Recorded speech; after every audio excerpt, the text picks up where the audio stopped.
Ramadan tiba, Ramadan tiba, Ramadan tiba. Marhaban. Assalamualaikum warahmatullahi wabarakatuh. Bismillahirrahmanirrahim. Ya ayyuhallazina amanu kutiba alaikumusiyam kama kutiba alal ladzina min qablikum la'allakum tattaqun. Dalam rangka menyambut bulan suci Ramadan 1444 Hijriah 2023 Masehi, saya, penjabat Bupati Aceh Tenggara, Dr. Andes Sakir MSI, atas nama keluarga besar dan jajaran pemerintah Kabupaten Aceh Tenggara mengucapkan selamat menunaikan ibadah puasa Ramadan 1444 Hijriah. Mari berbenah diri untuk menyambut bulan suci ini sehingga kita menjadi orang-orang yang bertakwa.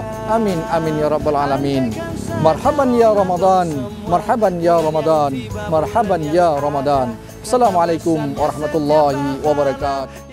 Janjikan kepada kita, marhaban ya Ramadan, marhaban ya Ramadan, marhaban ya